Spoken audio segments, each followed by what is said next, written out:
Adam Booth, Upshift Online. Check out this 2021 KTM 300 XC-W TPI. TPI, fuel injected two-stroke. So probably 3 years ago, I was able to go to Erzberg and ride the first TPIs they came out with. I rode a 250 and a 300 that day. I was super impressed with how well, if you want to call it jetting, mapping, whatever it is, a fuel injected two-stroke could run. The 250s over there, I wasn't that excited by them. I love two-strokes. I've grown up on two-strokes. I raced motocross on two-strokes. I transitioned to off-road on two-strokes. And for me, if I had any bike ever, it would be a two-stroke, whether it be carbureted, whatever. I love two-strokes. California, that is a hard choice to have if you want to ride anywhere that you need a license plate for, because you're never going to get one on these. California and just the government in general is trying to phase out two-strokes. But when I rode the 250 TPI over there, I liked it, but man, it was flat. The way they deliver power with the fuel injection is very smooth. I rode a 300 over there, and I liked that a little more. Had a little more snap and tons of grunt. Well, they've kind of fine-tuned those over the last few years. I haven't ridden one. I've ridden a Husky 300 TPI in Idaho. I love it, but that had a Recluse on it, so it's a little different. I mean, in general, Husky, KTM, their TPI bikes, for the most part, are the same, different chassis. So it's hard for me to go back to a carburetor after riding TPI. TPI idles. It's like a four-stroke. You start it, it idles. You go down a hill for a long time, it idles. You're not trying to clean it out, keep it running. So I spent a day riding this bike, and holy cow, I love this thing. I wish I could put a license plate on the back, and then that would be the only bike I would ever own. There's no reason to own any other bike. This thing is awesome.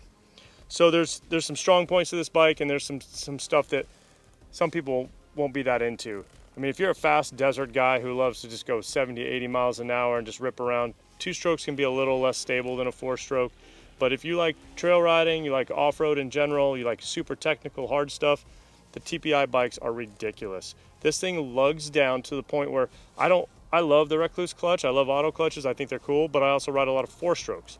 So I wouldn't put one on this bike. I was playing around going up hills with my hand off the clutch and almost what I thought should kill the motor, and able to just roll on the throttle and ride up like it had an auto clutch. The counterbalancer on these engines is super smooth. I think this might have less vibration than my personal 350 dual sport bike, which is crazy.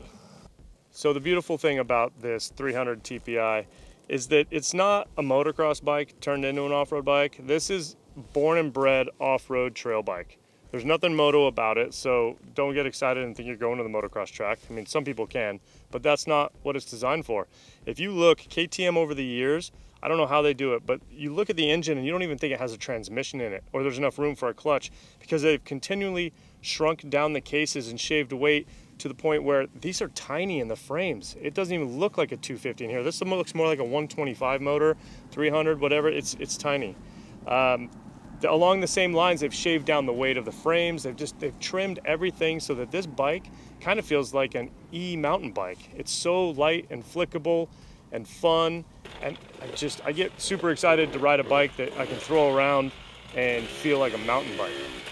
So the suspension on this, what designates a W from like an XC or an SX on KTM's line is PDS suspension, no link in the back. I kind of grew up riding with this suspension, so I still like it a lot. A lot of true off-road guys love it. The linkage isn't in the way, and it just has a little different feel off-road when you're going slower and maneuvering more technical stuff. The fork is the Explorer fork. It's open cartridge. It's a little more flowy for off-road situations. We picked up this bike brand new, no hours on it, broke it in the morning, rode it for a few hours, and as the day went on, the suspension loosened up. And the fork works really well. If you kind of slap down off something and push the front end, you'll feel the stops. But I'm fine with that because this is a trail bike, it's a technical bike, and I want the fork moving. And I can adjust for that a little bit with clicker settings and stuff. But overall, the plush feel of this bike I like a lot. And like I said, I've always been a fan of PDS in the rear for off-road riding. All right, so one of the coolest things about this bike is its low speed capability, its technical off-road riding, its power delivery, the plush suspension. I mean, I love playing around at slow speed, going through rock gardens, and just even in second gear when you think you should be in first and the motor pulls down so low you barely have to feather the clutch and you just roll it on, and it avoids that violent wheel spin that would kick you out crooked or sideways. Overall, it's pretty stable. I'm a guy who loves stabilizers on a two-stroke. That would be one of the things I did to any two-stroke I own, is I just put a stabilizer on the front, kind of calm down the chassis. Two-strokes are light. This one is especially light, so it just doesn't feel like a big four-stroke when you're going a little faster. For guys who love snappy power and just brute power and wheel spin and all that, this 300 isn't going to be as exciting as a carbureted 300. It's just the nature of the fuel injection. I would much rather trade a little less snap for perfect, quote, jetting or mapping all the time, and the ability just to idle down. In the past, when you were on a two-stroke and you kind of came down a downhill, pulled in the clutch, start negotiating something, you kind of had to clean it out or rev it, or if you had a long downhill where the motor isn't running very high, you had to kind of clean it out to get it to be perfect jetting again. With the TPI, you can literally pull in the clutch, take a 1 or 2 minute downhill, get to the bottom, snap the throttle, and it's going to be ready to go. No more loading up, no more burbling out the back. Like I said, the quote jetting thing it's weird to use on a fuel injected motorcycle, but that's the best way I can describe it.